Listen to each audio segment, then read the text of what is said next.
धरती जो सुबह, धरती जो सुबह।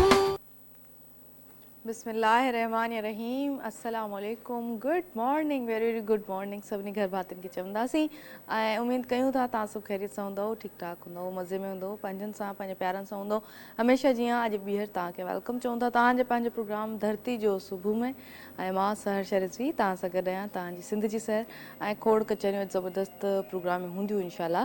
ऐं अॼु फ्राइडे आहे, स्पेशली फ्राइडे जे हवाले सां कचहरियूं कंदासीं। जुमे जो ॾींहुं तव्हांखे ख़बर आहे त कहिड़ो सुठो ॾींहुं आहे, हूं बि जनरली तौर ते असां ॾाढो हिनखे रिस्पेक्ट कंदा आहियूं हिन ॾींहं खे ऐं करणु खपे, छो त हर ॾींहं जी पंहिंजी ख़ासियत हूंदी आहे, पर फ्राइडे जेको आहे उहो इलाही बाबरकत ॾींहुं आहे, त हिन जा स्पेसिफिक कुझु शयूं आहिनि जेके असां फॉलो कंदा आहियूं सभई माण्हू। ऐं अॼु कचहरियूं फ्राइडे जे हवाले सां बि कंदासीं, ॻाल्हि ॿोल जेका आहे उहा फ्राइडे जे हवाले सां, हिन खां अलावा बि खोड़ शयूं आहिनि जिन जे हवाले सां मां ॻाल्हाइणु चाहींदी आहियां हमेशह। ऐं मुंहिंजे दिमाग़ में जेका बि शइ ईंदी आहे न, मां चवंदी आहियां तव्हां सां शेयर ज़रूरु कयां सभिनी घर भातियुनि सां, त जीअं असां कुझु न कुझु इन मां को हल कढी सघूं। मसइला प्रॉब्लम्स शयूं खोड़ आहिनि असांजी ज़िंदगी में सभिनी जूं हूंदियूं आहिनि, पर मां इहो चाहींदी आहियां त असां मसइलनि ते ॻाल्हाए उन्हनि जो हल कढूं, उन्हनि जो सॉल्यूशन बि कढूं। त सभ खां अॻु में त इहा हिकिड़ी शइ आहे जेका आम तौर ते अॼुकल्ह प्रैक्टिस थिए थी, उहा आहे त असां क़दुरु नथा कयूं इंसाननि जी, असांजे रिश्तनि जी क़दुरु नथा कयूं। ऐं खोड़ मां अहिड़ा प्रॉब्लम्स फैमिली मैटर्स मां ॾिसंदी आहियां जंहिंमें औलाद जेको आहे माउ जी क़दुरु नाहे कंदो, वरी घरवारी जी क़दुरु हस्बैंड्स जेके आहिनि नाहिनि कंदा, या ॿार जेके आहिनि उहे वालदेन जी क़दुरु नाहिनि कंदा। त असांखे क़दुरु करणु खपे पंहिंजे रिश्तनि जी, छो त अलाह साईं असांखे जेके रिश्ता ज़िंदगी में ॾिना आहिनि न, उनजी हर शइ तव्हां ख़रीद करे सघो था, तव्हां महांगी खां महांगी गाॾी ख़रीद करे सघो था, तव्हां घरु ख़रीद करे सघो था, तव्हां खोड़ शयूं आहिनि एसेट्स ज़िंदगी में तव्हां जेके तव्हां पैसनि सां ख़रीद करे सघो था, पर उहे शयूं, उहे रिश्ता, उहे माण्हू जेके तव्हां कंहिं बि क़ीमत जिन जी न आहे, जेके अनमोल आहिनि, उहे तव्हांजा रिश्ता आहिनि, वेझा तव्हांजा रिश्ता। ऐं अफ़सोस जी ॻाल्हि आहे त उन्हनि में अना, ज़िद, हसद, कावड़, इन्हनि शयुनि जे करे असां पंहिंजे रिश्तनि में वेझा पइजी वियो आहे माण्हुनि जे रिश्तनि में, असां परे थी विया आहियूं। त परे जॾहिं थींदा आहियूं रिश्तनि खां, त पोइ ज़ाहिर सी ॻाल्हि आहे हिकिड़ो त इंसान जो जेको ज़हनी कैफ़ियत आहे उहा बि डिस्टर्ब रहंदी आहे, फीलिंग्स तव्हांजूं डिस्टर्ब हूंदियूं आहिनि, त तव्हांजी लाइफ में उहो मज़ो ख़तमु थी वेंदो आहे, हिकिड़ो जीअण जी जेका हिकिड़ी तमन्ना हूंदी आहे उहा ख़तमु थी वेंदी आहे। ऐं अक्सर माण्हू मूं अहिड़ा ॾिठा आहिनि त जेके ॿिए खे साहिण जे लाइ, पंहिंजी सिर्फ़ु ईगो सेटिस्फाई करण लाइ, ॿियो तकलीफ़ में अचे सिर्फ़ु इहो करण लाइ घणियूं शयूं आहिनि जेके करे वेंदा आहिनि ऐं ॾाढी ॾुखो ईंदड़ हूंदियूं आहिनि, छो त तव्हां जॾहिं पंहिंजनि प्यारनि खे तव्हां तकलीफ़ ॾींदा आहियो त इहो मरहलो को एॾो कामयाबी जो मरहलो न आहे, इहो इवन मां चवां त तकलीफ़ ॾींदड़ मरहलो उन्हनि खे त इंसानु ॾिए थो, पर वरी अलाह साईं जी नज़रुनि जी बि ॻाल्हि आहे न, त अलाह साईं असांखे कीअं थो ॾिसे, उहो हिकिड़े बंदे खे कीअं थो ॾिसे। ऐं तव्हां जॾहिं उनजे बंदे सां जॾहिं का अहिड़ी शइ कयो था, का ग़लति शइ कयो था, या उनखे तकलीफ़ जो जनरली सबबु बणिजो था, त उहो जेको मैटर आहे, उहा जेका शइ आहे न, उहा ॾाढी पोइ मां चवंदी आहियां टफ आहे। त इन करे पंहिंजे रिश्तनि जो ख़्यालु कयो, तव्हांखे अलाह साईं नेमतूं रहमतूं ज़िंदगी में तव्हांखे ॾिनियूं आहिनि, ऐं मुंहिंजी दुआ आहे त सभिनी घर भातियुनि खे नेमतुनि सां, रहमतुनि सां ऐं प्यार सां नवाज़े अलाह साईं। पर हा ज़ाहिर आहे ज़िंदगी आहे, तकलीफ़ूं पंहिंजी जॻह ते हूंदियूं आहिनि, पर पाण त इंसानु बर्दाश्त करे वञे, ॿिए खे तकलीफ़ न ॾिए, ॿिए खे ईज़ा न ॾिए।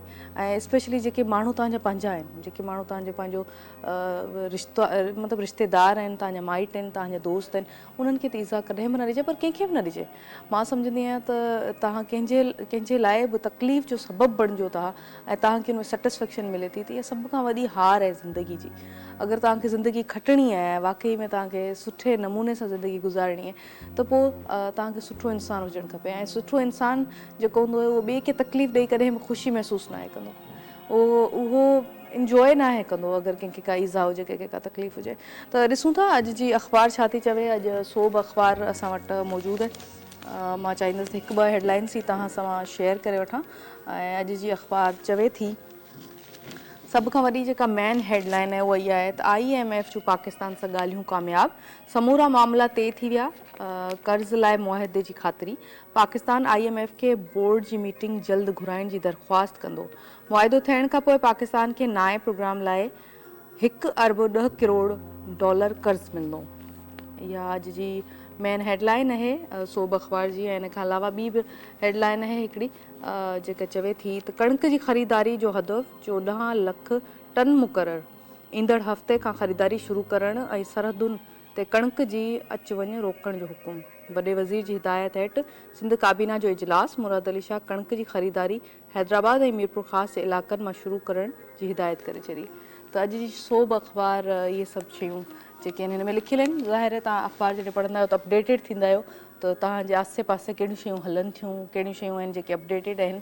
त अॼु बि मां सम्झां थी त असांखे अख़बारूं पढ़णु खपनि। स्पेशली मां त सुबुह जेॾी महिल मेकअप रूम में ईंदी आहियां त उन टाइम खां ई मां चवंदी आहियां त मूंखे अख़बार आणे ॾियो त मां पढ़ां अपडेट छा आहे। छो त मॉर्निंग शो कंदा आहियूं, लाइव कंदा आहियूं, त कोशिशि इहा हूंदी आहे त असां अपडेटेड प्रोग्राम कयूं, उहे ॻाल्हियूं कयूं जेके हलनि थियूं। त नाज़रीन कचहरियूं कंदासीं, ब्रेक जो टाइम थी वियो हिते, ब्रेक वठूं था। ब्रेक खां पोइ महिमान असांखे जॉइन कंदा। अॼु नातूं ॿुधंदासीं, कचहरियूं हूंदियूं, बट सफ़ा नंढो ब्रेक है। Stay tuned, will be right back.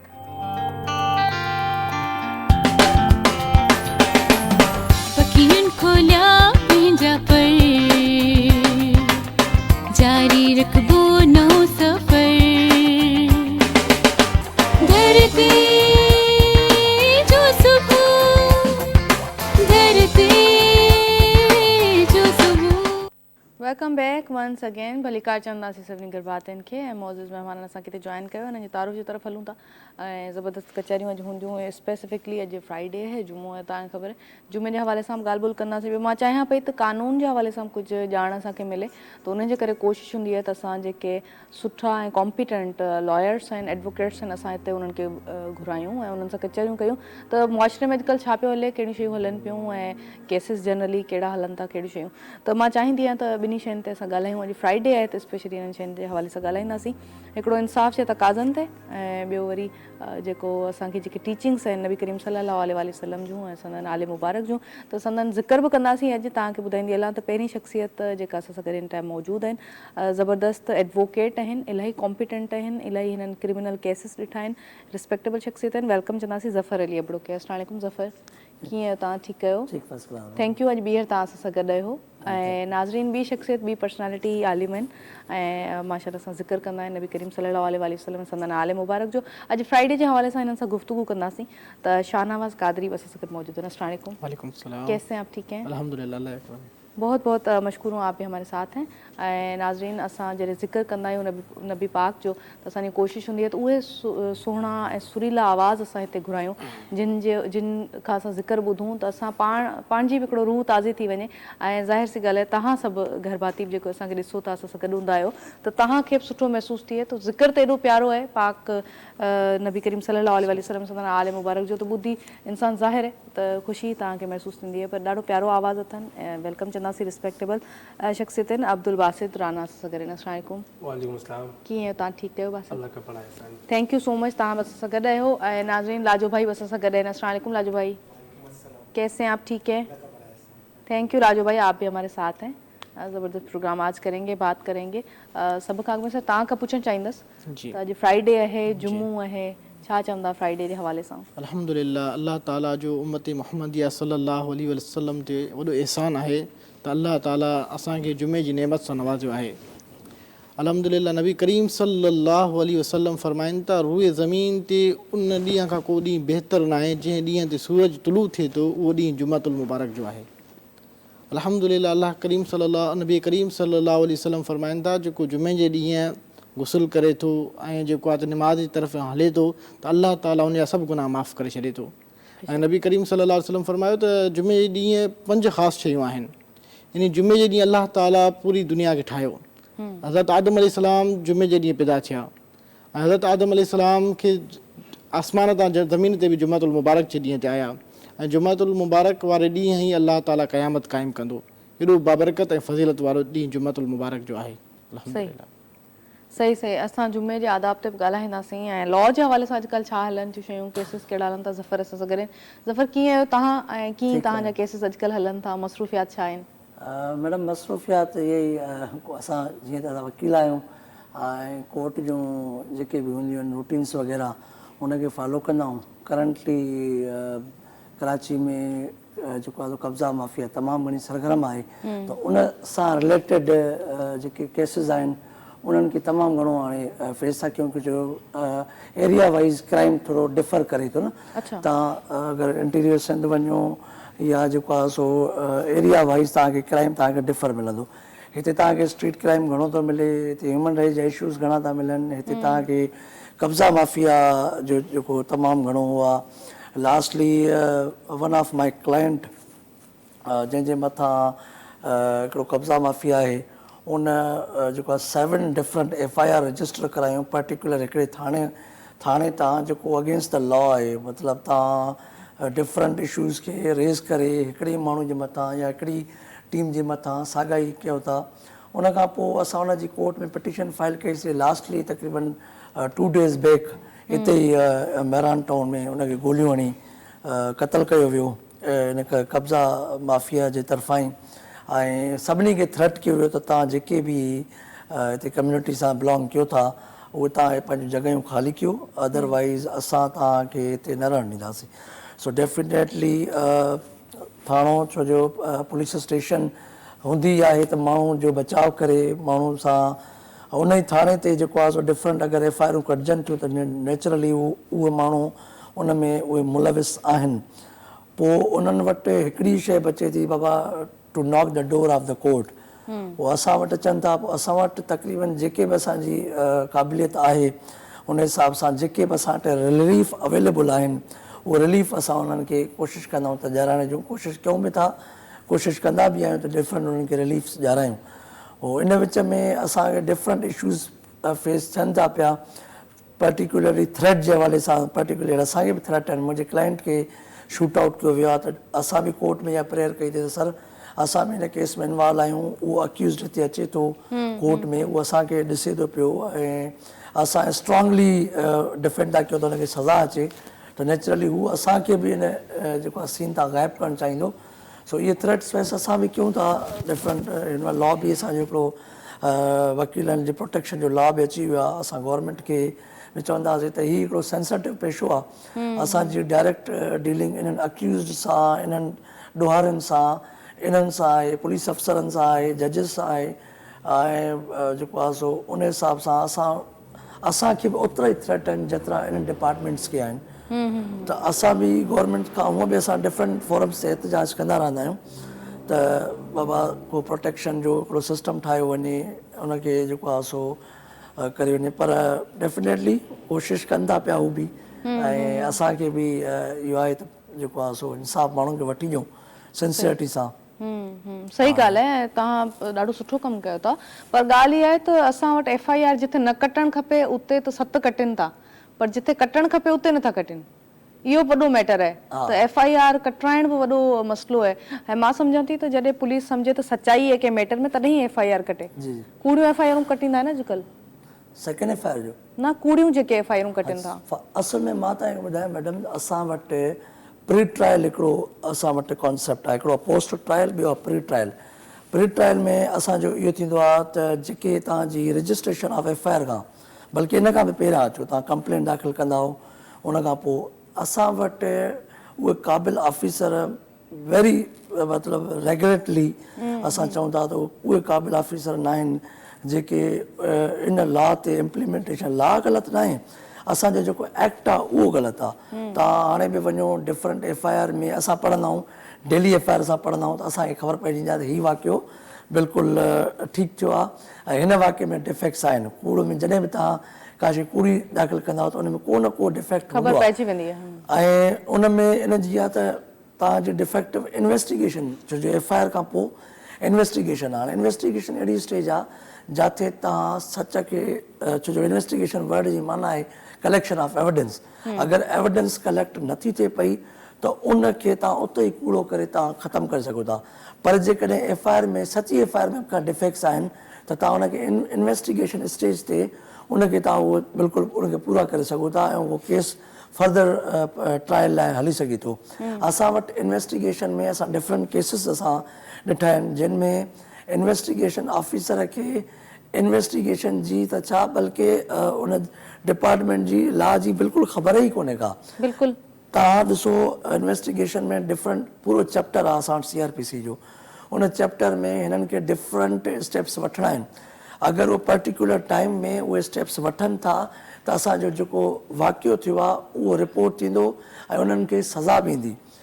तव्हां ॾिसो हिननि में असांखे जेको आहे सो शुरू में अॼुकल्ह IT जो ज़मानो आहे, अॼुकल्ह त क्राइम पकड़णु तमामु ईज़ी आहे। हा बिल्कुलु। तव्हां वटि डिफरेंट ऑप्शन आहिनि, जियो फेंसिंग जो तव्हां वटि तमामु ज़बरदस्त कॉन्सेप्ट आहे। मां त चवंदुमि जेके बि IOs आहिनि इन्हनि खे स्पेशल ट्रेनिंग ॾिनी वञे त इहे जियो फेंसिंग करे, ऐं इहो जेको थर्ड पार्टी असांजो आहे त जियो फेंसिंग में असांखे हर शइ ख़बर पइजी थी वञे अॼुकल्ह। पर कनि नथा न उहे त अञा ॿियो कोई एविडेंस ॾे उन में माना उहो न आहे। जियो फेंसिंग में तव्हां सॼो तव्हां डॉक्यूमेंटेड शइ आहे न तव्हांजी। उन खां अलावा तव्हांजा डिफरेंट शयूं तव्हां 161 था कयो, CDR अॼुकल्ह हीअ जेको पाण मोबाइल घुमायूं था इन सां पकड़ण में तमामु आसानी थी थिए।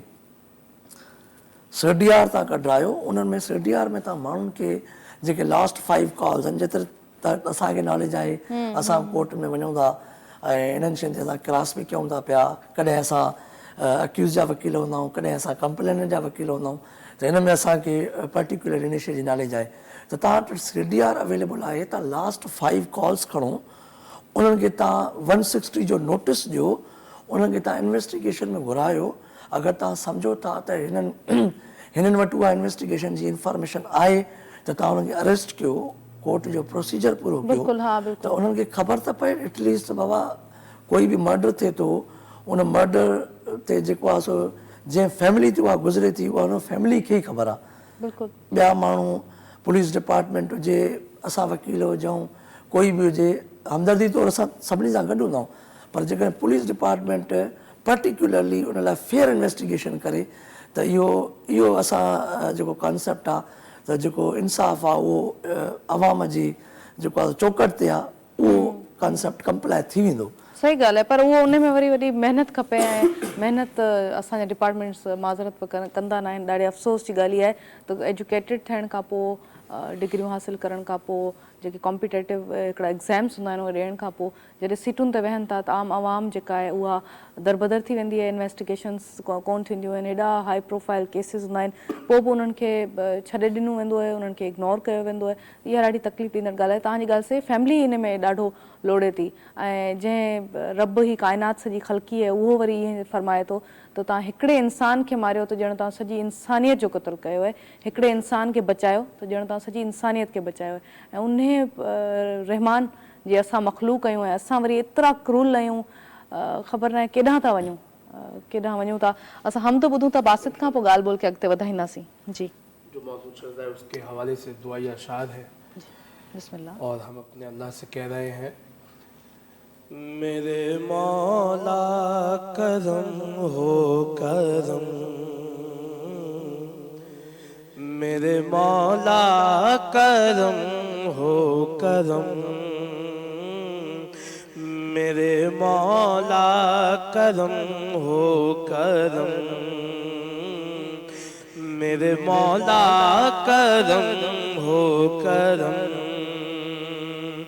तुझसे फरियाद करते हैं हम, आज फरियाद करते हैं हम, मेरे मौला करम हो करम, मौला मौला मेरे मौला मौला मेरे मौला मौला हो करम, मेरे मौला करम हो करम, ये ज़मीं और ये आसमां मौला तेरे कब्ज़े में है दो जहां, सब पे तू ही तो है मेहरबान, हम तेरे दर से जाए कहाँ, तू ही सुनता है सबकी सदा, तू ही रखता है सबका भरम, मौला मौला मेरे मौला मौला मेरे मौला मौला हो करम, मेरे मौला करम हो करम, बेकसों को सहारा मिले मौला, डूबतों को किनारा मिले, सर से तूफान पल में टले, जो तेरा एक इशारा मिले, तू जो कर दे मेहरबानियां, दूर हो जाए हर एक गम। मौला मौला मेरे मौला, मौला मेरे मौला, मौला हो करम मेरे मौला, करम हो करम। तुझसे फरियाद करते हैं हम, आज फरियाद करते हैं हम, मेरे मौला करम हो करम। मौला मौला मेरे मौला, मौला मेरे मौला, मौला हो करम मेरे मौला, करम हो करम। आमीन सुम आमीन। ॾाढी प्यारी दुआ। ऐं असां कचहरियूं अॼु करे रहिया आहियूं। हिकिड़ो त असांजा जेके यूजुअल लॉ इम्प्लीमेंटेशन जा डिपार्टमेंट्स आहिनि उन्हनि जे हवाले सां, त क़ानूनी तरह सां छा असांजा राइट्स आहिनि ख़बर नाहे हूंदी असांखे, त ॻाल्हि ॿोल कंदा आहियूं तॾहिं ख़बर पवंदी आहे। ऐं ॿियो वरी अॼु फ्राइडे है जुमो है, तो उनजे हवाले सां हम ॻाल्हि ॿोल करे रहे हैं। हमने कत्लो गारत की बात की, आपसे पूछूंगी इस्लाम क्या कहता है इस हवाले से? कितना बड़ा गुनाह है किसी को कत्ल करना, किसी को मार देना? जैसे कि अभी आपने कहा कि एक इंसान का कत्ल करना पूरी इंसानियत का कत्ल करना है, किसी एक इंसान की जान बचाना पूरी इंसानियत की जान बचाना है। इस हदीस पाक का मफ़हूम अगर समझें तो अल्लाह ताला ने हमें हुक्म दिया कि इंसान के हुकूक का ख्याल रखें। इंसान के जब हुकूक का हम ख्याल रखेंगे तो वहाँ पे नाइंसाफ़ियाँ नहीं होगी, वहाँ जुल्म व जबर नहीं होगा, वहाँ तशद्दुद नहीं होगा। हमारे जहन में ये दुनिया का खाका है, हमें आखिरत का हम सोचते नहीं हैं कि जो चीज़ है यहीं पे है, मगर हमें मरना भी है, हमें हिसाब किताब वहाँ भी देना है। आज इंसान की ज़िंदगी मुख्तसर है, इंसान यहाँ जुल्म व सितम जबर तशद्दुद अपने आप को कहता है कि मैं सबसे बड़ा बदमाश हूँ, मगर एक इंसान का वक्त होता है, एक उरूज होता है। आप देखते हैं बड़े बड़े जो जालिम जब्बार बादशाह थे, आज उनका नाम निशान नहीं है। बिल्कुल। मगर जो अल्लाह ताला की राह में निकले, जिन्होंने हक़ व सच्चाई का रास्ता अपनाया, आज भी उनका नाम है। तो इसलिए फरमाया कि एक इंसान की जान बचाना पूरी इंसानियत की जान बचाना है, और एक इंसान को नाहक कत्ल करना उसमें पूरी इंसानियत अगर शामिल हो गई तो उसके पूरा उसको उन सबको उसका गुनाह मिलेगा। तो इसलिए अल्लाह ताला से इंसान को डरना चाहिए, जुल्म व सितम जबर तशद्दुद से बचना चाहिए। सिकंदर ज़ुल्करनैन वक्त का बहुत बड़ा बादशाह था, वक्त का बहुत बादशाह था, बहुत बड़ा। तो जब वो मरने लगा तो उसने अपने जो उसके वज़रा थे उनसे कहा कि जब मैं मर जाऊं तो मेरे जो कफन से हाथ मेरे निकाल देना। तो उसके जो वज़रा थे कहा कि ये मर रहा है, मरने के डर से शायद नेकी ही बातें कर रहा है। तो जब उसने अपने वज़रा की ये बातें सुनी तो उसने कहा, ए नादानों, मैं दुनिया को ये बताना चाहता हूँ, मैं वक्त का बादशाह जिसने पूरी ज़मीन पर बादशाहत की, आज जब मैं मर रहा हूँ तो मैं दोनों हाथ खाली लेके जा रहा हूँ। तो इंसान ये जो जुल्म व सितम जबर तशद्दुद करता है, ये किसके लिए करता है? इंसान की ज़िंदगी तो मुख्तसर है, कुल्लु नफ्सिन ज़ाइक़तुल मौत, हर नफ्स ने मौत का मज़ा चखना है। अल्लाह ताला फरमाता है, वमा खलक़तुल जिन्न वल इंसा इल्ला लियअबुदून, मैंने इंसानों और जिन्नों को सिर्फ अपनी इबादत के लिए पैदा किया है। जब अल्लाह ने अपनी इबादत के लिए पैदा फरमाया है तो इंसान क्यों ऐसे काम करता है जिससे अल्लाह को भी नाराज़ करता है? बिल्कुल। इंसान उनको हाजिर नाजिर समझें तो हम इन गुनाहों से तो बच जाएंगे। उनको हाजिर नाजिर हम सिर्फ जुबानी तौर से तो इकरार करते हैं कलमा पढ़ के, लेकिन उनको जब समझेंगे कि खुदा हर जगह हाजिर है तो गुनाहों से बच जाएंगे। आपकी बात बिल्कुल ठीक है। कॉल भी अटेंड करते हैं। हेलो, अस्सलाम वालेकुम। हेलो कॉल ड्रॉप थी वई ॿीहर तव्हां ट्राई कयो स्क्रीन ते नंबर हले थो तव्हां कॉल्स कयो ऐं प्रोग्राम में शामिल थियो ज़फ़र तव्हां खां पुछंदसि त मर्डर केस एॾा क्रिटिकल केस अॼुकल्ह सभ खां वधीक कहिड़ा केसिस आहिनि जेके मीडिया में हर जॻह ते तव्हां ॾिसो था मैडम देखो असांजी जेके कोर्ट प्रोसीडिंग आहिनि सॼियूं उन में असां वटि टेक्निकल लेवल ते बि ऐं प्लस जेके लॉ जे हिसाब सां बि असां वटि जेके केसिस रिपोर्ट थियनि था उन्हनि खे टेक्निकल लेवल सां बि ख़तमु कयो थो वञे मिसाल जे तौरु हाणे मां तव्हांखे हिकिड़ो मिसाल ॾियां त अगरि को मिसाल आहे मर्डर थिए थो अगरि उहो रिपोर्ट थियो आहे को जेको आहे सो इन्वेस्टिगेशन में पुलिस स्टेशन ते त उनखे असांजी जेके इन्वेस्टिगेशन एजेंसीज़ आहिनि उनखे टेक्निकल तौर ते उनखे प्रॉपर इन्वेस्टिगेशन न करे ऐं टेक्निकल तौर ते उनखे मर्डर खे ख़तमु करण जी कोशिशि कई थी वञे असां वटि एॾा हाणे बि जेको लास्ट टाइम असांजो मुंहिंजे क्लाइंट जेको मर्डर थियो छाजे करे ईअं थिए थो हिकिड़ो त माण्हू हूंदो पाण खे लिकाइण लाइ कंदा आहिनि ॿियो पैसनि जे करे कंदा आहिनि असल में जेके पुलिस ऑफिसर आहिनि उहे पंहिंजी लाइबिलिटी डिस्चार्ज करण लाइ बि कनि था तव्हां ॾिसो हालांकि केॾी वॾी रिस्पॉन्सिबिलिटी आहे हूअं त इलाही रीज़न आहिनि मिसाल आहे लेक ऑफ नॉलेज आहे इंट्रस्ट घटि आहे उन खां अलावा ज़ाहिर ब्राइब आहे रिश्वत आहे उहो बि कॾहिं कॾहिं ऑफर थी वेंदी आहे इलाही केसिस अहिड़ा रिपोर्ट थींदा आहिनि जंहिंमें हूंदा पर कुझु केस अहिड़ा आहिनि जंहिंमें लेक ऑफ इंट्रस्ट आहे पंहिंजूं रिस्पॉन्सिबिलिटी डिस्चार्ज करे क़तल थियो आहे छो असां एतिरी महिनत कयूं छो असां उन्हनि खे एतिरी लेवल ते इन्वेस्टिगेट कयूं पोइ उनखे अहिड़ा लेम एक्सक्यूज़िस ॾेई उन केस खे लोहण जी कोशिशि कई वेंदी आहे हाणे असां वटि जेके टेक्निकल शइ मिसाल तौरु को मर्डर थिए थो उनजो सभ खां पहिरियां पोस्टमार्टम आहे पोस्टमार्टम लाइ असां MLO वटि खणी था वञूं हाणे MLO असांजा उते जेके आहिनि उहो प्रॉपर पोस्टमार्टम नथो थिए असुलु जेको मसइलो आहे उहो हितां स्टार्ट थो थिए पोस्टमार्टम नथो थिए हुन में पर्टिकुलर पैटर्न हिकिड़ो ठहियो पियो आहे उन पैटर्न खे उहे एडिट था कनि सिर्फ़ु ऐं सिर्फ़ु अगरि हथ सां बि लिखनि था त उहो सिर्फ़ु अक्यूज़ जेको डिज़ीज़ आहे उन नालो चेंज था कनि उनजी एज वाइज़ चेंज था कनि कॾहिं कॾहिं असां अहिड़ियूं शयूं ॾिठियूं आहिनि जो अगरि को फैमिली खे ख़बर आहे त हुनजे ॿार जी डेथ थी आहे ऐं हुते उमिरि हुनजी 49-50 साल लिखियल हूंदी आहे अच्छा हिकिड़ी कॉल अटेंड कयूं था हेलो अस्सलाम वालेकुम वालेकुम अस्सलाम जी अदा किथां ॻाल्हायो था केरु ॻाल्हायो था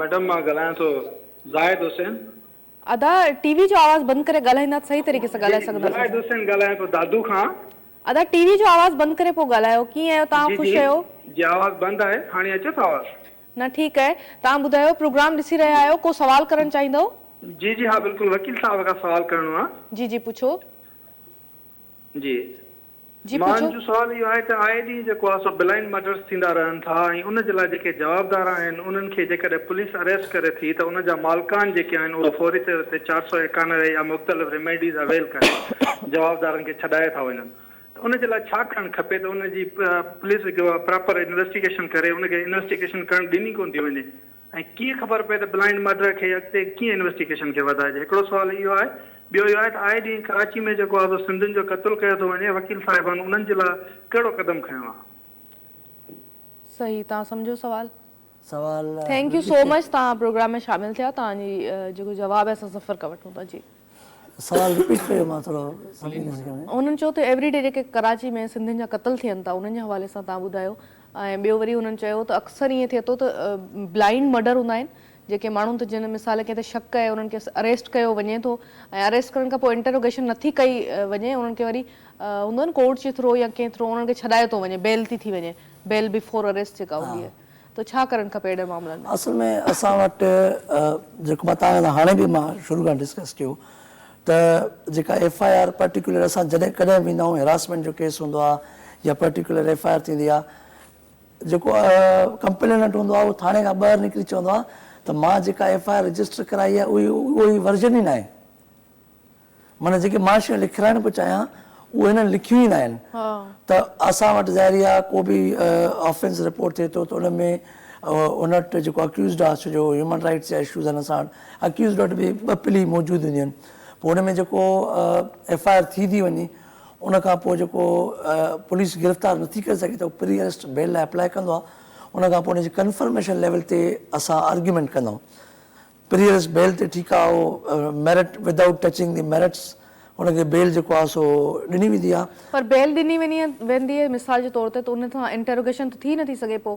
न उहो ॾिसो तव्हां अगरि बेल थी वञे न, अगरि प्री अरेस्ट बेल इहा हूंदी आहे त उहो कोर्ट उनजी मेरिट्स खे टच न कंदी आहे, को केस खे न ॾिसंदी आहे, पर उन जो मतिलबु इहो न आहे त उहो बेल ते हले वियो। उनजी वरी कंफर्मेशन थींदी आहे, कंफर्मेशन में वरी असां सभई वकील तयारी करे अची बीहंदा आहियूं पाण में, पोइ उते जेको आहे सो कोर्ट में उते आर्ग्यूमेंट्स थींदा आहिनि ऐं जेको बि पर्टिकुलर रिकॉर्ड हूंदो आहे थ्रू ADPP पेश थींदो आहे, हुन में पुलिस फाइल बि पेश थींदी आहे। मां तव्हांखे इन करे चवां थो न त डिफेक्ट्स जेको आहे उहो प्री ट्रायल खां स्टार्ट थो थिए, त बेल ग्रांटेड उहो न थिए बिल्कुलु बि, पर जेकॾहिं जेका पुलिस फाइल रिकॉर्ड ते ईंदी आहे जंहिंमें जेतिरी बि इन्वेस्टिगेशन थिए थी थोरी घणी बि, उन इन्वेस्टिगेशन जी बेस ते अगरि कोर्ट खे लॻे थो त बाबा हीउ माण्हू पुलिस पेपर में हे शयूं एविडेंस आहिनि, ऐं बेल जो मतिलबु कतई इहो न आहे त बेल त केस ख़तमु थी वियो। बेल जो इहो हूंदो आहे टेम्पररी रिलीफ हूंदो आहे त हीउ पंहिंजो केस ट्रायल जेको आहे फेयर ट्रायल हिन हिसाब ते पंहिंजो केस पाण हले, कोर्ट में हिनखे हाज़िरी हर हाज़िरी ते अचिणो हूंदो आहे, उन खां पोइ हुनजो जेको आहे सो एविडेंस रिकॉर्ड थींदी आहे। उन एविडेंस में असां कोशिशि कंदा आहियूं त उहे एविडेंस जेके बेल स्टेज ते न ॾेई सघियासीं, जेके पुलिस में चालान छो जो उन टाइम सबमिट न थींदो आहे, चालान में 14 ॾींहं टाइम हूंदो आहे, त उहो असां ट्रायल स्टेज ते ॾेई करे उन माण्हू खे असां कन्वेक्ट करायूं। उहो हाणे असांजो थोरो निज़ाम वेठल आहिनि त ॻाल्हायूं था, ज़फ़र ब्रेक जो टाइम थियो त ॻाल्हायूं था ऐं नाज़रीन कचरियूं कंदासीं, गुफ़्तगू ईअं जारी सारी हूंदी। ब्रेक जो टाइम थियो, सफ़ा नंढो break, stay tuned, will be right back.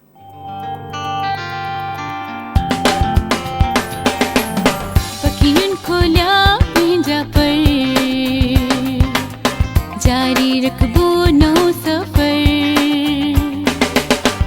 धरती जो सुबुह धरती जो सुबुह। Welcome back once again. भली का चवंदासीं सभिनी घर भातियुनि खे। ऐं असांजी कचहरी हिकिड़ो त लॉ जे हवाले सां हली रही आहे, ॿियो वरी फ्राइडे अॼु जुमो आहे त उन जे हवाले सां असां ॻाल्हि ॿोल करे रहिया आहियूं। मज़हब त अहिड़ो बहितरीनु मज़हब आहे असांजो, जेको तव्हांखे इंसानियत सेखारे थो, जेको तव्हांखे अदब सेखारे थो, जेको तव्हांखे इल्मु ॾिए थो। ऐं अहिड़े करीम तरीन नबी जी असां उम्मत आहियूं, जंहिंजे लाइ मां चवां जेतिरा असां शुक्राने जा नफ़िल अदा कयूं न उहे घटि आहिनि, जेतिरा शुक्राना अदा कयूं घटि आहिनि। छो त पाक नबी जो त ज़िक्र इलाही वॾो आहे, पाण त एतिरा करीम हुआ त ईअं फरमायूं त जंग बि अगरि थींदी हुजे ऐं उन जंग जे दौरान तव्हां हुजो, उन जंग में बि तव्हां कोशिशि कयो कि ॿार खे नुक़सानु न पहुचे, के वण खे नुक़सानु न पहुचे, के औरत खे नुक़सानु न पहुचे, के जानवर खे नुक़सानु न पहुचे। हाणे तव्हां उन्हनि जो विज़न ॾिसो त मतिलबु केतिरी क्रिटिकल सिचुएशन हुजे उते बि इहो हुकुम था कनि त कंहिं वण खे, कंहिं जानवर खे नुक़सानु न पहुचे। असां हिते वण कटण में पूरा, असां तव्हां ॾिसो न केतिरा जानवर आहिनि जिन्हनि खे पखियुनि जो शिकार, जानवरनि जो शिकार केतिरो आम आहे। त ॾाढी तकलीफ़ दाई शयूं आहिनि कुझु जेके असां प्रैक्टिस कयूं था, ऐं असां दावा त वॾा वॾा कंदा आहियूं, पर प्रैक्टिस उहे ई शयूं कंदा आहियूं जेके असांखे न करणु खपनि। टीचिंग्स खां हटी विया आहियूं, पंहिंजे मज़हब खां थोरो परे थी विया आहियूं, शायदि हुन जा रीज़न्स इहे आहिनि। ऐं तकलीफ़ दा वाक़िया शयूं जॾहिं सोसाइटी में मुआशिरे में थियनि थियूं त हिकिड़ो आर्टिस्ट सभ खां वधीक लोड़े थो, हर इंसानु लोड़े थो, बल्कि मां चवां सेंसिबल या सेंसिटिव इंसानु लोड़े थो। लाजो भाई बि गॾु आहिनि, लाजो भाई सिंगर आहिनि, आर्टिस्ट आहिनि। मां हिननि खां पुछंदसि त हीअ छा फील कंदा आहिनि जॾहिं मुआशिरे में, जी मां न्यूज़ पेपर सुबुह सुबुह पढ़ी थी, हिन में खोड़ अहिड़ियूं शयूं आहिनि जेके मां इग्नोर करणु चाहींदी आहियां जेन्युनली, छो त उन में एतिरो क़त्लो गारत जूं शयूं हूंदियूं आहिनि, ॻाल्हियूं हूंदियूं आहिनि। हिकिड़ो ॿियो वरी इंसानु पाण ऑलरेडी उहे शयूं फेस करे थो त ॾाढी तकलीफ़ थींदी है मूंखे पढ़ंदे। लाजो भाई तव्हां जॾहिं ॾिसो था आसे पासे, आप देखते हैं इतनी चीज़ें हो रही हैं, इतना बुरा हो रहा है लोगों के साथ, आप क्या कहेंगे, क्या एहसास होता है एक आर्टिस्ट का?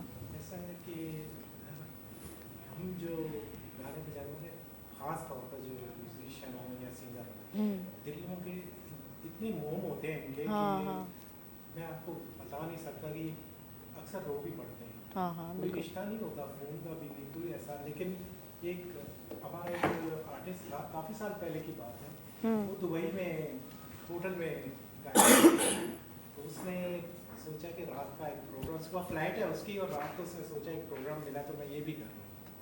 नाइट में तकलीफ जी गाल है। और एक हवाई फायरिंग जिस तरह शादियों में करते हैं अच्छा, ये लाजो भाई सही ॻाल्हि कई आहे। हवाई फायरिंग अक्सर शादियुनि बारातुनि में कंदा आहिनि, ख़बर ई न आहे पवंदी त उते केतिरा माण्हू मरी था वञनि, छा छा थिए थो। ऐं अक्सर मां त ॾिठो अहिड़ियूं वीडियोज़ बि ॾिठियूं आहिनि जेको हवाई फायरिंग कंदे ॿारनि खे बि लॻी पवंदियूं आहिनि, छो त रश हूंदी आहे, असां जज़्बनि में ख़बर नथी पए। ॿी इहा शइ, मूंखे हथियार बिल्कुलु पसंदि आहिनि, पर स्पेशली हथियारनि जो इस्तेमालु ख़ुशियुनि जी सूरत में बि इंसानु करे या ॾुख जी या कावड़ जी सूरत में करे, हथियारनि जो इस्तेमालु करण ई न खपे। कीअं बैन कजनि ज़फ़र, इहो मां तव्हांखे सवाल में बि ॿारहं सुवालु आहे, पर इहो हथियारनि जो जेको विकिरो आहे इहो कीअं बैन कजे, कीअं ख़तमु कजे त हर इंसानु जेको आहे उन वटि हथियार न हुजे, सही छा करणु खपे इन हवाले सां? असल में मां तव्हांखे इहा शइ ॿुधायां त हिकिड़े इंसान जी जान जेका आहे उहा सम्झो पूरी इंसानियत जो सम्झो क़तलु आहे। हिकिड़ो क़तलु थी थो वञे, उन खां पोइ ॾुख हुन शइ जो न आहे त मतिलबु ठीकु आहे हिकिड़ो क़तलु थी वियो आहे, पर उन खां पोइ उनखे जहिड़े तरीक़े सां ट्रीट कयो थो वञे न, उनजो माना इहो असां वकालत खां अलावा बि असांजा इलाही कम आहिनि। लास्टली मां तव्हां सां हाणे तव्हां सां डिस्कशन मुंहिंजी थिए पई पई इन इशूज़ ते त हीउ जेको असां वटि कब्ज़ा माफ़िया आहे, हिन वटि इंसानी जान जी का क़ीमत न आहे। ज़ालिम माण्हुनि वटि हूंदी ई न आहे। हिकिड़ी कॉल बि अटेंड कयूं था। हलो, अस्सलाम वालेकुम। कॉल ड्रॉप थी वई, ॿीहर ट्राई कयो, का ॻाल्हि न आहे। तव्हांजो का बि क्यूरी आहे, को बि सुवाल आहे, हीउ तव्हांजो पंहिंजो प्रोग्राम आहे सभिनी घर भातियुनि जो, त तव्हां कॉल्स कयो, प्रोग्राम में शामिल थी वियो, तव्हां पंहिंजा सुवाल पुछो। जी ज़फ़र, मां इहो पियो चवां त अॼु इंसानी जान जी जेका क़ीमत आहे उहा असांजे इस्लाम में त इलाही आहे, जीअं साईं इलाही फरमायो, पर असां वटि पाण वटि कोन्हे का। असां हिकिड़े नंढड़े घर ते नंढड़ी रक़म ते माण्हू खे जेको आहे इंसानी जान जेका अलाह जी नल आहे उहा ख़तमु थी थी वञे। लास्टली असां सां हिकिड़ो अहिड़ो वाक़ियो थियो जंहिंमें उन फैमिली सां मां हॉस्पिटल में पहिरां असां पुॼणा रहियासीं। असांखे कॉल आई, छा थियो वाक़ियो, छा हो जेको मर्डर जो तव्हां ॿुधायो पिया? जी जी, उन फैमिली जी मूंखे कॉल आई त सर असांजो तव्हां वटि केस लॻल आहे, हुन में मुंहिंजे हस्बैंड खे गोलियूं लॻी वियूं आहिनि, मुंहिंजे नंढनि ॿिनि पुटनि खे बि गोलियूं लॻियूं आहिनि, तव्हां हॉस्पिटल पुॼो। मां हुते असां हुन फैमिली खां अॻु में हुते हॉस्पिटल में मां पंहिंजे जूनियर पंहिंजी टीम सां गॾु मां हुते हॉस्पिटल में पुॻुमि ऐं ॾिठमि उनखे त उनखे तक़रीबन 5 गोलियूं लॻल हुयूं जेको आहे सो। ऐं सिर्फ़ु हुनखे उन शइ जो टेंशन न हुयो, हू मूंसां ॻाल्हाए पोइ मूंसां वीडियो रिकॉर्ड पोइ कराए, पर पुछे पियो त मुंहिंजे पुट जो छा थियो। जेको मुंहिंजो पुटु आहे, 2 पुट मूंसां गॾु हुया, उहे अलाए किथे आहिनि। वकील साहिबु तव्हां उन्हनि खे ॾिसो जेको आहे सो अंदरि जेको जिन हॉस्पिटल में जेको एमरजेंसी जो ट्रीटमेंट आहे उहो बि एॾो को ख़ुशगवार माना न आहे त मां ठीकु आहे। मां हिकिड़े दफ़ा वई आहियां, उते एतिरी रश हूंदी आहे, एतिरी रश हूंदी आहे। मां उहा ई ॻाल्हि कयां न त तव्हां उन खां पोइ असां उनजी जेको आहे जेतिरी हेल्प थी सघी असां हुते कईसीं, पर विदिन तक़रीबन 1-1.5 कलाक 2 कलाकनि खां पोइ हुनखे ICU में खणी विया, उन खां पोइ हुनजी डेथ थी वई। सुबुह जो असां FIR कटराईसीं।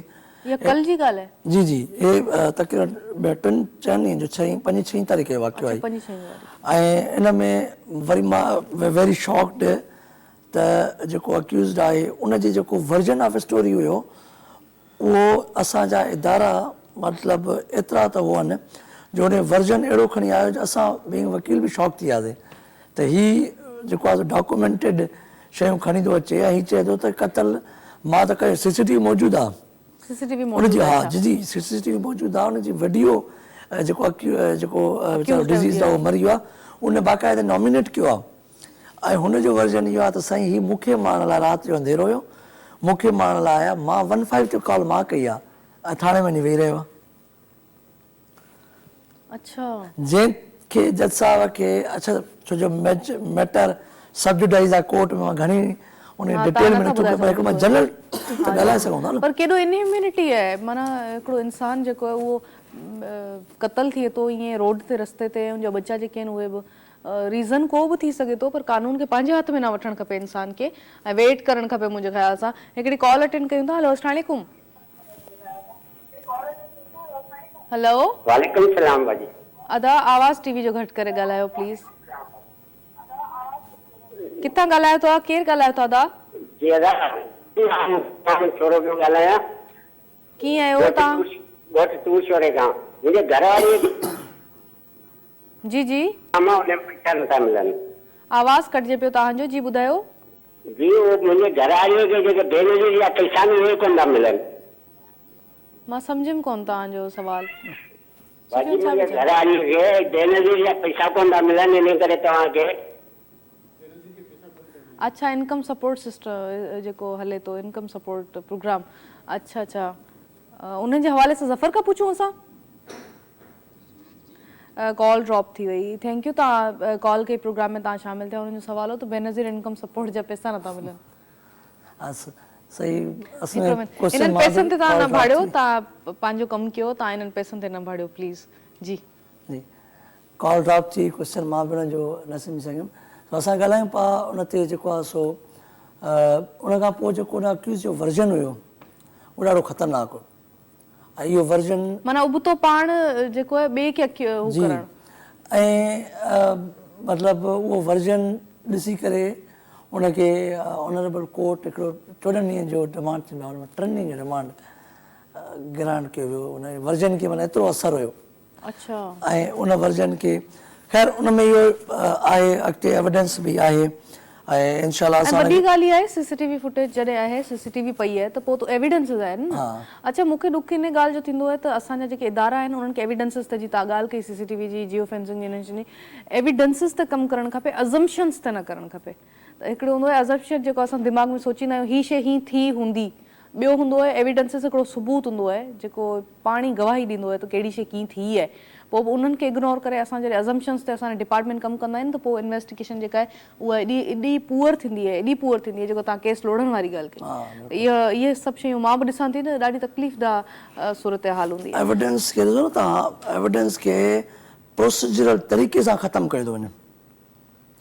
मतिलबु असां इहो आहे त ठीकु आहे, हिकिड़े में तव्हां एविडेंस कलेक्ट ई न कई, उहा हिकिड़ी तव्हांजी सिधी सही ग़लती आहे। पर हिकिड़ो प्रोसीजरल तरीक़े सां तव्हां ख़तमु कयो, उहो ज़ाहिरी आहे तव्हांजे केस में बि प्रोसीजरल तरीक़े सां ऑर्डर थींदो न। बिल्कुलु। त हीअ एविडेंस सर कलेक्ट कई जंहिंसां, पर उन खां पोइ हिन प्रोसेस सां थी वई। फॉर सपोज़ असां वटि ख़ासि करे मेडिकल एविडेंस, टेक्निकल शयूं न, इन में टेक्निकल माहिरीन असांजा आहिनि, उहे जेके कोशिशि कंदा आहिनि त एविडेंस खे ख़तमु करण लाइ। असांखे आम माण्हू खे त इन शइ नॉलेज न हूंदी आहे। असां खणी मेडिकल जूरिस्प्रूडेंस पढ़ंदा आहियूं। को बि तव्हांजो अगरि मर्डर थिए थो त हुनजो पर्टिकुलर को आहे जेको आहे विसराज आहे, का बि शइ आहे, उनखे अगरि मोकिलण जो हिकिड़ो पर्टिकुलर तरीक़ो हूंदो आहे। ठीकु आहे न, अगरि गोली लॻे थी, केतिरे डिस्टेंस खां लॻे थी, कीअं हुनजो पोस्टमार्टम करिणो आहे, केतिरी इंजरीज़ ॾेखारणियूं आहिनि, इहो सॼो जो इहो त वॾो मसलो आहे, इंजरीज़ ॾेखारणु। हाणे MLOs जा डॉक्टर जेके आहिनि उहे तव्हांखे ख़बर केॾी गफ़लत कंदा आहिनि। ठीकु आहे, you have been following my case as well. ठीकु आहे, तव्हांखे ख़बर आहे त केॾी गफ़लत कंदा आहिनि, केतिरो माना इंजरीज़ आहिनि, का शइ उहे ईअं त लिकाए वञनि त इन में कुझु आहे ई कोन, हीअ त माना नेचुरल डेथ आहे। पोइ उन में छा करणु खपे? अहिड़े MLOs जे ख़िलाफ़ कीअं असां एक्शन वठी सघूं था, या जेके फैमिलीज़ असांखे ॾिसनि पियूं उहे कीअं एक्शन वठी सघनि था?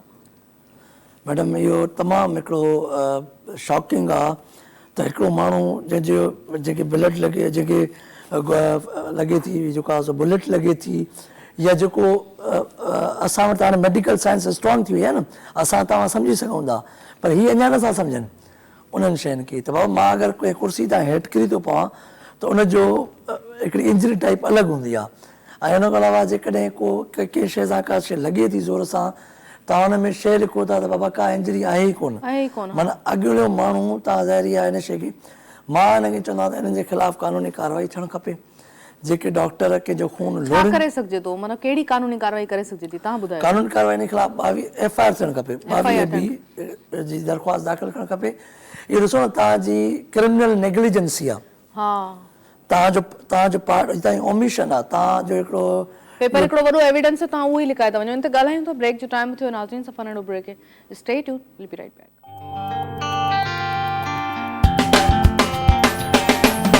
फकीरन खोलिया पंहिंजा पर, जारी रखबो नओं सफ़र। धरती जो सुबह, धरती जो सुबह। Welcome back once again. ऐं भली का चवंदासीं सभिनी गरबातियुनि खे, ऐं कचहरियूं करे रहिया आहियूं। ॿियो वरी ॻाल्हियूं त ख़ुशियुनि जूं करणु खपनि, प्यार जूं करणु खपनि, पर तकलीफ़ त इहा शइ आहे त मुआशरे में जेके बि शयूं हलनि थियूं उन्हनि जे हवाले सां ॻाल्हाइण न ॻाल्हाइण बि मां सम्झां थी त उठ पखी थियण आहे ऐं पंहिंजी जेका हक़ीक़त आहे उन हक़ीक़त खां मोह मोड़ण आहे तव्हांखे जेके बि सोसाइटी में शयूं थियनि थियूं उन्हनि जे हवाले सां ॻाल्हाइणु खपे उन्हनि खे एड्रेस करणु खपे ऐं ग़लति खे ग़लति चवणु खपे सही खे सही चवणु खपे त असांजी कोशिशि इहा ई हूंदी आहे हिन प्रोग्राम में त असां हर उहा शइ डिस्कस कयूं जेका थी रही आहे ऐं उहो एड्रेस कयूं जेके प्रॉब्लम्स माण्हुनि जा आहिनि उन्हनि खे बि ऐं ॿियो वरी अॼु फ्राइडे आहे स्पेशली फ्राइडे जो प्रोग्राम तव्हांखे ख़बर आहे त असां कोशिशि कंदा आहियूं त फ्राइडे जे हवाले सां कयूं ज़िक्र कयूं छो त इहो ज़िक्र बि इलाही अहमियत रखे थो त उन ज़िक्र जे हवाले सां ॿ टे शयूं आहिनि जेके मां पुछणु चाहींदसि आलिम बस असां गॾु मौजूदु आहिनि शाहनवाज़ कादरी साहब आहिनि तव्हां खां पुछंदसि त जुमे जे हवाले सां जमात जी कहिड़ी अहमियत आहे ऐं जुमे जे हवाले सां कहिड़ियूं ॿियूं शयूं आहिनि जेके तव्हां असांखे गाइड करणु चाहींदव ॿुधाइणु चाहींदव अल्लाह ताला जा कुझु ख़ासि फ़रिश्ता जुमे जे ॾींहुं ज़मीन ते ईंदा आहिनि त उहे मस्जिदनि जे गेट ते अची बीह रहंदा आहिनि जेको सभ खां पहिरियों ईंदो आहे अल्लाह ताला जे उनखे हिकु उठ अल्लाह जी राह में ख़ैरात करण जो सवाबु ॾींदो आहे उन खां पोइ बाद में जेको ईंदो आहे उनखे दुंबो अल्लाह जी राह में सदको करण जो सवाबु मिलंदो आहे ऐं जेको आख़िरी में ईंदो आहे उनखे हिकु अंडो जेको आहे त अल्लाह जी राह में सदको करण जो सवाबु ॾींदो आहे जुमो वॾो बाबरकत ऐं भलारो ॾींहुं आहे हिन में हिकु ॿी ख़ासि जेको असांखे किताबनि में लिखियलु आहे त जुमे जे ॾींहुं पंहिंजे वालदेन जी क़बर जी ज़ियारत कयो उते वञी करे पंहिंजे वालदेन जे लाइ फ़ातिहा कयो यासीन शरीफ़ पढ़ो हिन में उन्हनि जे लाइ तव्हांजे लाइ सदका जारी आहे सवाबु मिलंदो ऐं हू ख़ुशि थींदा ऐं वॾो बाबरकत वारो ॾींहुं आहे हिन में अलाह ताला हिकु नेकी जो सवाबु 70 गुना वधाए छॾींदो आहे जेको हिकु नेकी कंदो अलाह ताला हुनखे 70 गुना वधीक नेकियूं ॾींदो आहे ऐं माशाल्लाह जेको तव्हां ज़िक्र कयो असां सां गॾु एडवोकेट साहब बि आहे त मां बि हुन सां थोरो तव्हांजे तफ़सील सां सवालु कंदुमि जी जी जी त जीअं ॿियनि शोबनि में इस्लाहात जी ज़रूरत आहे जीअं पुलिस जो शोबो आहे ॿियनि जे असां ज़िक्र कयो त ईअं वकालत जो शोबो बि हिकिड़ो वॾो अहम शोबो आहे ऐं हिन में कंहिंखे इंसाफ़ ॾियणु वठी ॾियणु उन जे लाइ जदोजहद करणु महिनत करण बि हिन में वॾो सवाबु ऐं अजर आहे हा बिल्कुलु पर असां ॾिसंदा आहियूं ऐं ॿुधंदा आहियूं त जेको आम वकील आहे जेको आम ग़रीब आहे उहो अफोर्ड नथो करे सघे हुन जूं फीसूं हाई लेवल हूंदियूं आहिनि उहे फीसूं वॾियूं हूंदियूं आहिनि ऐं वरी ॿियो हिकु ॿुधंदा आहियूं त जेको असां वकील कयोसीं हिकु माण्हू वकील कयो वरी हुन अॻिली टीम सां मिली वेंदो आहे उहो केस उते बि उहो बि ख़राबु थी वेंदो आहे हिननि खां बि पैसा वठे थो हुननि खां बि पैसा वठे थो मां वकील साहिब सां इहा तव्हांजे तफ़सील सां पुछंदुमि त इन जी छा इन जो हल आहे एॾो वॾो अहम शोबो आहे वकालत जो इंसाफ़ कंहिंखे वठी ॾियणु त हिन में हिकु आम माण्हू छो न अफोर्ड करे सघे थो हुन जी एतिरियूं हाई लेवल फीसूं हूंदियूं आहिनि वकीलनि जूं ऐं वरी जेको ग़रीब माण्हू आहे उहा मुश्किल करे बि थो वरी उनखे अॻिते हली करे धोखो मिले थो इंसाफ़ त नथो मिले धोखो मिले थो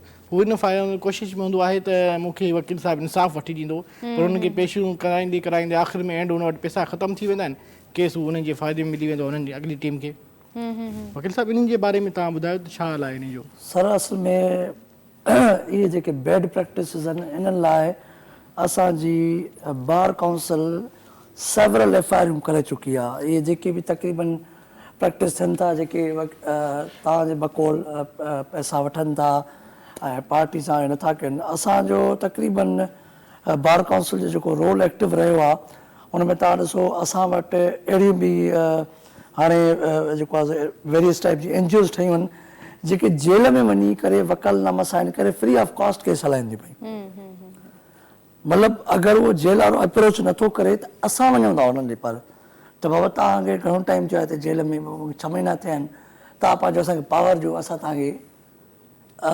तव्हांखे रिलीज़ करायूं था पिया अगरि को अहिड़ो ऑफेंस तव्हां ते न आहे त उन बेस ते तव्हांखे उहो करायूं था पिया जेकी तव्हां ॻाल्हि कयो था इनखे त कोई बि एक्सेप्ट न कंदो असां पाण खे कंडेम कंदा आहियूं बार काउंसिल असां वटि अहिड़ा वकील आहिनि जेके वकील न आहिनि इटसेल्फ उहे प्रोफेशनल वकील कॾहिं बि इहो कमु न कंदो जेको अनप्रोफेशनल वकील हूंदो जेको वकील ई न हूंदो जंहिंजी डिग्री न आहे असां वटि हाणे तव्हां ॾिसो 12,000 खां मोर वकील रजिस्टर्ड आहिनि KB कराची बार में उते चेकिंग सिस्टम तमामु घणो लास्टली हाणे असां वटि वाक़ियो थियो जंहिंखां पोइ थोरी सिक्योरिटी सिस्टम स्ट्रॉंग थियो आहे त हुन में हिकिड़े वालिद साहब पंहिंजी बयान ॼणाई उनजी धीअ उनखे गोली हणी छॾियईं जेको आहे उन खां पोइ गेट ते असांजो सिक्योरिटी सिस्टम स्ट्रॉंग थी वियो वकीलनि खे चयो तव्हां कार्ड पायो हुन में इलाही वकील जेके वकील न हुया ऐं टाउट हुया वकालत ड्रेस पाए अंदरि ईंदा हुया उहे एक्सपोज थी विया उन्हनि जे ख़िलाफ़ु असां FIR करायूं 419 जूं ऐं डिफरेंट FIR थियूं थाणे ते जेको सटी कोट थाणो ई आहे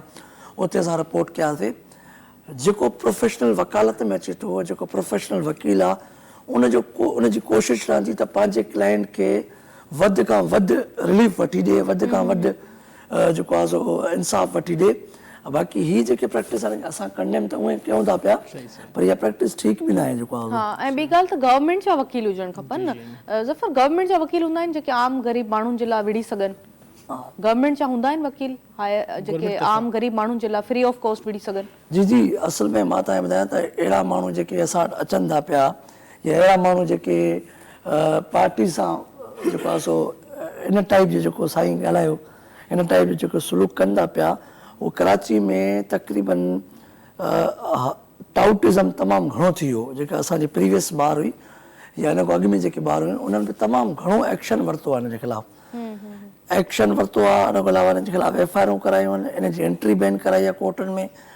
ऐं जेको अहिड़ो को अगरि थिए थो त तव्हां वटि पर्टिकुलर प्रोसेस मौजूदु आहे। तव्हां बार काउंसिल में वञो, अगरि को वकील साहिबु अहिड़ी हरकत करे थो त तव्हां बार काउंसिल में एप्लीकेशन ॾियो।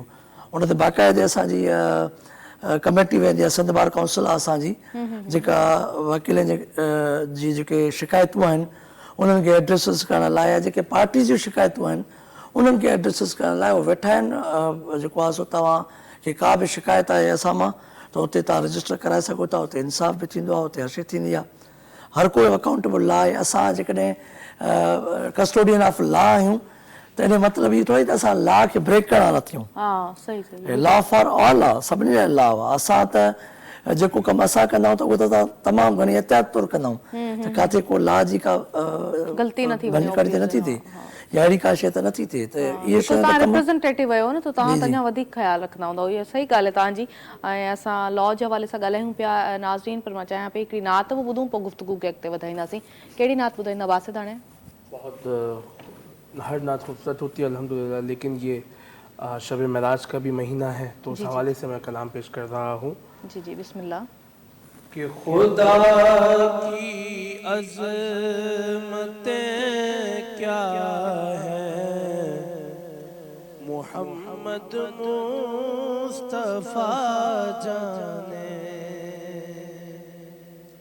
खुदा की अज़मतें क्या है, मोहम्मद मुस्तफ़ा जाने।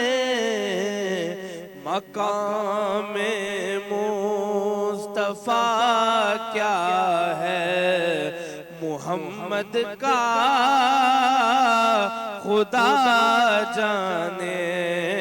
मकाम मुस्तफ़ा क्या है, मोहम्मद का खुदा जाने। और जब शब मेराज पर हुजूर गए तो जिब्रील अमी क्या कहने लगे? कहा जिब्रील ने सिदरा तलक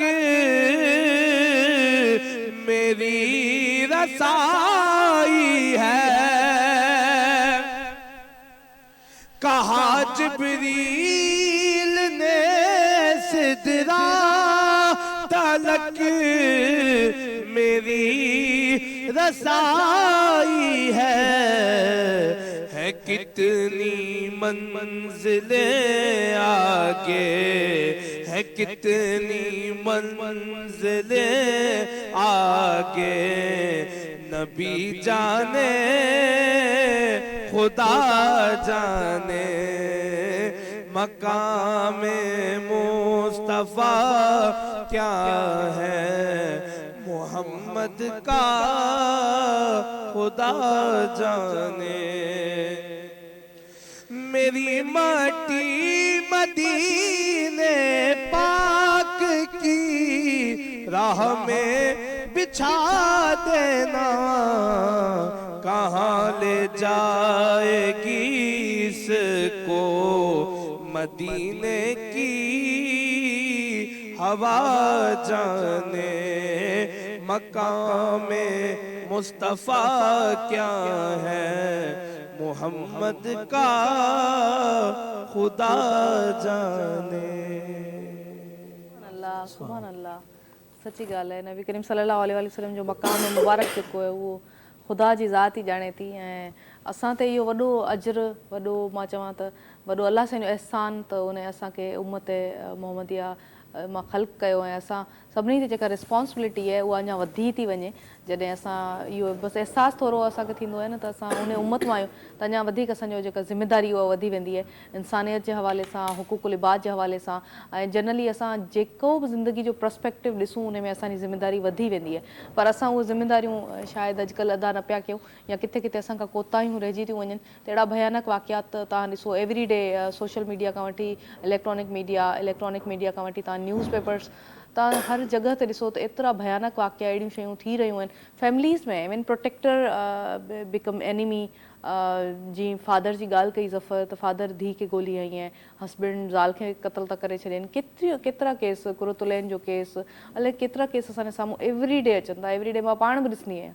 ऐं मां यकीन कयो ॾाढी सेंसिटिव आहियां वरी ॾिसंदी आहियां त अञा वधीक मूंखे तकलीफ़ थींदी आहे त हीअ सूरत हाल कहिड़ी आहे हीअ कहिड़ो दौर थो हले क़त्लो गारत जो जंहिंमें पंहिंजा माण्हू तव्हांजा पंहिंजा रिश्तेदार पंहिंजा गॾु वक़्तु गुज़ारण वारा जेके फैमिली मेम्बर्स आहिनि उहे छाजे करे सिर्फ़ु ईगो जे करे अना जे करे झेड़नि जे करे फ्रस्ट्रेशन एतिरी घणी आहे माण्हुनि में त इहे भयानक इंसिडेंट जेके आहिनि उहे बि करण खां या क़त्लो गारत खां पोइ नथा मुड़नि ॾाढी तकलीफ़ आहे इहा सूरत हाल आहे ओवरऑल छा सज़ा आहे असां वटि हूं त मतिलबु इस्लाम त इंसान जे हक़नि जी ॻाल्हि करे थो हुकूकुल इबाद जी असां ॻाल्हि कयूं था माण्हुनि जे हक़नि जी असां ॻाल्हि कयूं था पर जनरली जॾहिं उहा प्रैक्टिस नथी थिए त पोइ इन जे लाइ छा आहे असां कीअं इन खे तव्हां छा था सम्झो मां हिकिड़ो वाक़ियो पढ़ियुमि वॾो हिकिड़ो बुज़ुर्ग आहे साहिब इब्राहिम बिन अदम उनजी बारगाह में हिकिड़ो शख़्स आयो चई मां गुनाहनि खां बचणु चाहियां थो ज़ुल्म ऐं सितम खां बचणु चाहियां थो उन जे लाइ मूंखे को नसीहत कयो चई हीअं करे जॾहिं तुंहिंजो गुनाह करण जो इरादो थिए या कुझु ग़लति कमु करण जो इरादो थिए त अलाह जे मुल्क खां ॿाहिरि निकिरी वञे हलियो उहो सोचणु लॻो इहो कीअं थी सघे थो मशरिक़ में बि अलाह मग़रिब में अलाह शिमाल में अलाह जुनूब में अलाह हाज़िर नाज़िरा मूंखे ॾिसे थो मां हुनजे मुल्क खां काॾे वञा हलियो त जॾहिं नादान जॾहिं तूं अलाह जे मुल्क खां नथो वञी सघे अलाह तोखे ॾिसे थो पर पोइ बि तूं ज़ुल्म करे थो चए अच्छा भला अगरि ईअं बि तूं नथो करे त तूं अलाह जो रिज़्क़ खाइणु बंदि करे छॾ हू चवंदो अलाह जो रिज़्क़ न खावां त मां कंहिंजो रिज़्क़ खावां राज़िक़ त उहो ई आहे न सभिनी खे ॾियण वारो त उहो ई आहे न चए नादान जॾहिं तूं अलाह जो रिज़्क़ बि खाए थो अलाह जे मुल्क में बि रहे थो पोइ बि अलाह जी नाफ़रमानी करे थो पोइ बि तूं ग़लति कमु करे थो चए ॿियो जॾहिं तूं वरी बि तूं अञा गुनाह करण जो दिलि चवई त तूं वरी अलाह जे जेको तूं ईअं सोच तोखे अलाह नथो ॾिसे चए भला ईअं बि कीअं थी सघे थो अलाह त हाज़ुर ऐं नाज़ुर आहे मूंखे ॾिसे थो मां जिथे बि वञा त जॾहिं तूं अलाह खे हाज़ुर नाज़ुर बि ॼाणे थो अलाह खे समी ऐं बसीर बि ॼाणे थो ऐं अलाह जे मुल्क में बि रहे थो अलाह जे शहर में बि रहे थो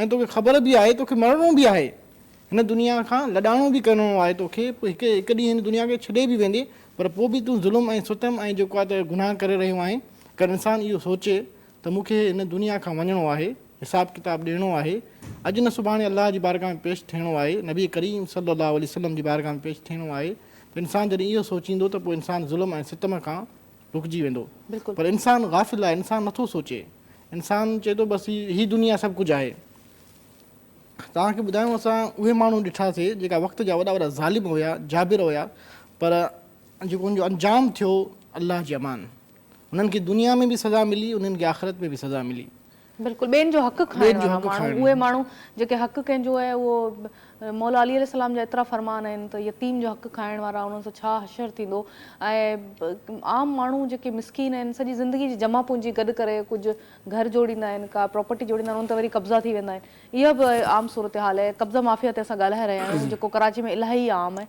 इन हवाले सां छा चवंदा छा एक्शन वठणु खपे हिननि जे लॉ छा थो चए पाकिस्तान जो कब्ज़ा माफ़िया जे अगेंस्ट जी जी असल में हिन खां पहिरियां जेका पंहिंजी ॻाल्हि थिए पई हिन खां उहा ॻाल्हि थोरी अध में रहिजी वई त हुन में इहो हुयो त जेके बि ग़लतियूं थियनि थियूं डिफरेंट डिपार्टमेंट्स खां या असां खां या कंहिं बि इंसान खां जीअं हाणे साईं बि ॻाल्हि कई उन्हनि ग़लतियुनि जो कंक्लूजन या उन्हनि ग़लतियुनि जो को रिएड्रेसल आहे हर शइ वटि अगरि को डॉक्टर ग़लती थो करे उनजो बि मसइलो आहे लॉ में का ग़लती थिए थी उनजो बि रिएड्रेसल आहे ऐं प्लस पुलिस ऑफिसर खां ग़लती थिए थी उनजो बि रिएड्रेसल आहे इन कंक्लूजन ते जेको तव्हां हाणे पुछो था इन कंक्लूजन ते पुॼण खां पहिरियां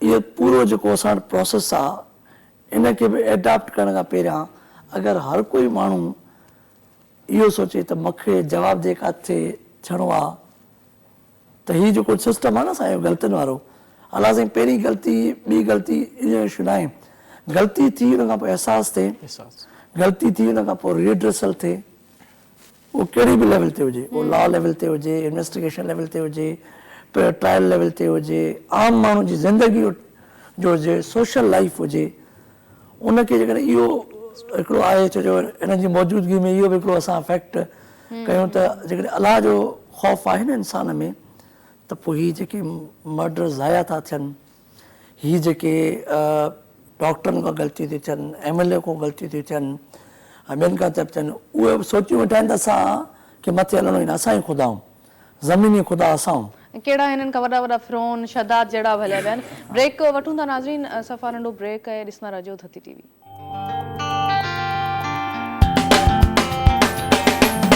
पखियुनि खोलिया पंहिंजा पर, जारी रखबो नओं सफ़र, धरती जो सुबुह, धरती जो सुबुह। Welcome back once again. ऐं असां कब्ज़ा माफ़िया जे हवाले सां ॻाल्हाए रहिया हुआसीं, जेके अॼुकल्ह इलाही आम आहे माण्हुनि जे हक़नि ते दहाड़ो हणणु, वरी उन ते पाण ई केस करणु ॿियनि माण्हुनि ते, त इहे वॾियूं शयूं आहिनि जेके अॼुकल्ह असांजे साम्हूं अचनि पियूं ज़फ़र खां। मां इहो ई सुवाल कयो त कब्ज़ा माफ़िया जे हवाले सां लॉ छा थो चए?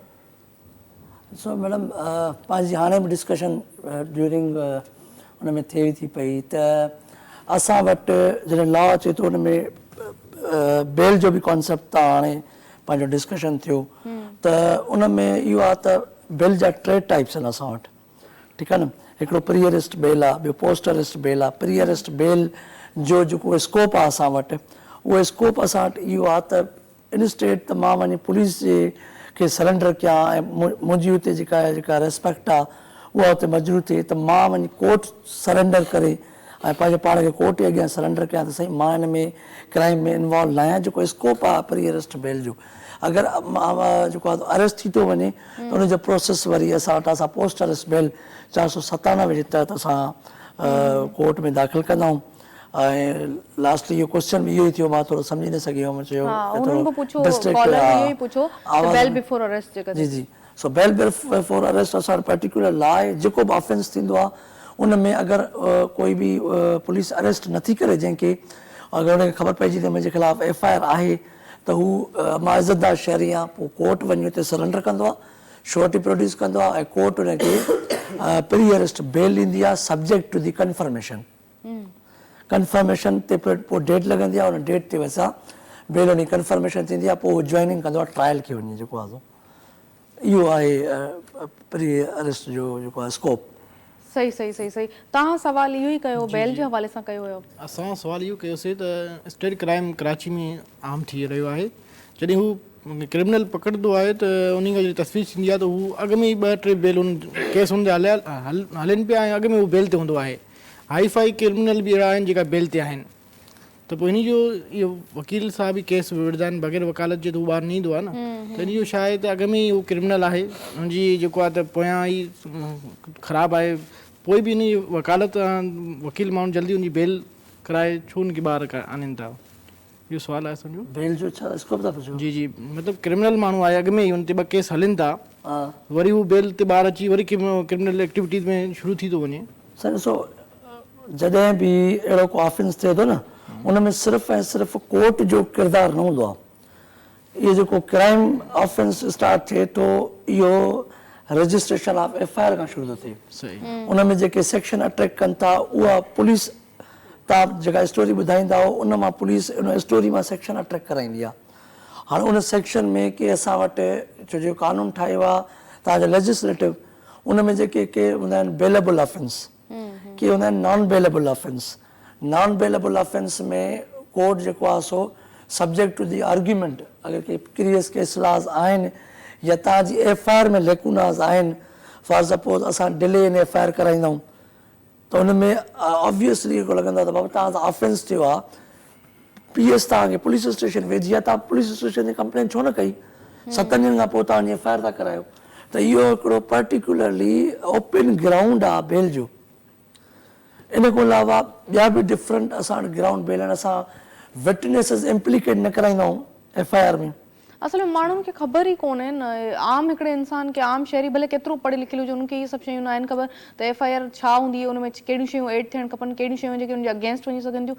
माण्हुनि खे इहे वरी वकीलनि जो कमु आहे उन्हनि खे ॿुधाइणु सम्झाइणु। तव्हांजी बिल्कुलु सही ॻाल्हि आहे त कुझु लेक्स फैमिली जी तरफ़ां बि रहनि था, कुझु वरी लेक्स वकीलनि जे एंड ते बि रहनि था। ॿियो पुलिस तव्हां ख़बर कीअं कमु थी करे, टाइम सां वटि सफ़ा घटि आहे इख़्तिताम जो FIR जेकी थींदी आहे उनमें चवंदा आहिनि काफ़ी उनमें वीक पॉइंट ॾींदा आहिनि, तॾहिं जल्दी बेल थी वेंदी आहे। ईअं आहे छा? FIR जॾहिं कटींदा आहिनि, जॾहिं कोई क्रिमिनल एक्टिविटीज़ थींदी आहे FIR कटींदा आहिनि त हुन वीक पॉइंट्स खणंदा आहिनि त इन जे करे उनजी बेल जल्दी थी वेंदी आहे। हाँ बिल्कुलु ईअं मां पाण हींअर फेस कयां पई, बिल्कुलु ईअं ई शइ आहे। ज़फ़र एंड में छा चवणु चाहींदा व्यूवर्स खे, छा मैसेज ॾियणु चाहींदा, का अहिड़ी इंपॉर्टेंट ॻाल्हि करणु चाहींदा? टाइम असां वटि घटि आहे जी। असल में तव्हां जेको सवालु आहे उन में इहो ई आहे त जेको असां वटि अक्सर करे जॾहिं को वाक़ियो थींदो आहे न, डिफरेंट माण्हू पुॼी वेंदा आहिनि, पोइ हुन वाक़िए खे डिफरेंट रंग ॾेई, मिसाल हिकिड़ो माण्हू इन्वॉल्व आहे चवंदा ॿ माण्हू इन्वॉल्व करायो, सही न। ऐं इन खां अलावा जेको तव्हांजो वाक़ियो पर्टिकुलर वाक़ियो उहो असां पाकियो रजिस्टर न कराईंदा आहियूं, कंसल्टेशन कंदा आहियूं। इमीडिएट FIR कराइण जो मक़सदु इहो हूंदो आहे त हिन में कूड़ इम्प्लीकेट न थिए। तव्हां डिफरेंट, हाणे अगरि मूंसां को वाक़ियो थिया, मां पंहिंजे के अहिड़े माण्हू सां डिस्कस कंदुमि जेको लॉ न ई हूंदो, पोइ मूंखे ॿुधाईंदो हिन तरीक़े सां FIR करायो। पर्टिकुलर ऑफेंस रिपोर्ट न थींदो आहे। तव्हांजे हिकिड़े माण्हू सां दुश्मनी चवंदा न ॿिनि माण्हुनि जा ॿिया बि नाला रखी छॾियो, उहे बि लोड़नि भली, उनखे बि ख़बर पए। पोइ असांजो कमु जेको आहे न उहो ख़राबु थींदो आहे हितां। जॾहिं असांजी ट्रायल स्टेज ईंदी आहे त उन टाइम में सॼो कमु थियलु हूंदो आहे ऑलरेडी थियल, ऐं सॼो पेपर वर्क थियलु हूंदो आहे। पोइ असांखे सिर्फ़ु पेपर वर्क मिलंदो आहे त हुनखे तव्हां पर्टिकुलर एविडेंस सां जस्टिफाई कयो। सही सही के कहिड़ा एविडेंस विटनेस हूंदा आहिनि जेके तव्हां इम्प्लीकेट ई न कराईंदव, पोइ बाद में असां नोटिस ॾेई करे उहो इम्प्लीकेट कराइण जी कोशिशि कंदा आहियूं, पोइ उनजो वरी एविडेंटरी वैल्यू घटि हूंदो आहे। सही सही। Thank you so much Zafar, तव्हां असांजे प्रोग्राम में आया। Shahnawaz Qadri, thank you so much. तव्हां बि आया। Basit, thank U. तव्हां सभु असांजे प्रोग्राम जो हिसो बणिया, असांखे तव्हां इज़त बख़्शी। ऐं नाज़रीन हिते मोकिलायूं था, इंशाल्लाह असांजी मुलाक़ात हाणे मंडे ते थींदी, सूमर ते थींदी। इख़्तिताम ते सिर्फ़ु मां एतिरो चवंदसि त रिज़्क़ ऐं इज़त ॿई शयूं अलाह जे इख़्तियार में, ॿिए कंहिंजे बि इख़्तियार में कोन्हे। त असांखे पंहिंजो रिज़्क़ हमेशह हिलाल करे खाइणु खपे। कोशिशि इहा कजे त असांजी तरफ़ां कंहिंजी दिलि आज़ारी न थिए। ऐं ॿी इहा शइ त असां इंसाननि जे अगरि इख़्तियार में इज़तूं हुजनि या रिज़्क़ हुजे त तव्हांखे छा कनि तव्हां सां हशर, इंसाननि सां छा हशर कनि उहे। बहरहाल इन्हनि शयुनि जे करे कॾहिं तव्हांखे घबराइणो न आहे ऐं पंहिंजी जेका बि तव्हां सुठो कमु कयो था उनखे जारी रखो, ग़लति खे ग़लति ऐं सही खे सही चओ। असां एंड तव्हांजी मनक़बत ते कंदासीं, मनक़बत तव्हां सभिनी जी नज़र कयूं था। मूंखे मुंहिंजी सत सॼी टीम खे इजाज़त ॾींदा। अल्लाह भाई। मुसल्ले पे मैंने अली का कसीदा जो ही गुनगुनाया सवेरे सवेरे। मुसल्ले पे मैंने अली का कसीदा जो ही गुनगुनाया सवेरे सवेरे। मुसल्ले पे मैंने अली का कसीदा जो ही गुनगुनाया सवेरे सवेरे। खुदा की कसम फिर इबादत का मुझको बड़ा लुत्फ आया सवेरे सवेरे। खुदा की कसम फिर इबादत का मुझको बड़ा लुत्फ आया सवेरे सवेरे।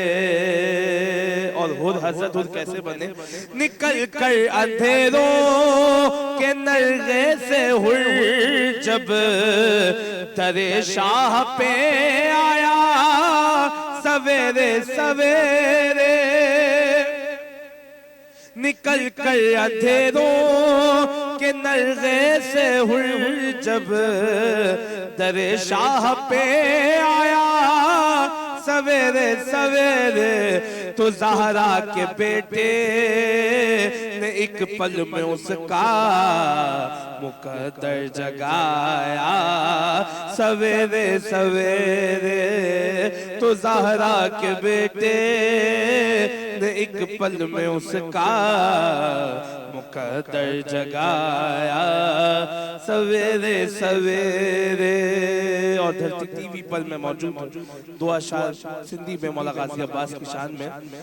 پینجو سہارو غازیا غازیا ہو پینجو سہارو غازیا کیٹو طوفان ہوجے نفع نقصان ہوجے کیٹو طوفان ہوجے نفع نقصان ہوجے ورد جذبات جاریہ ہو پینجو سہارو غازیا.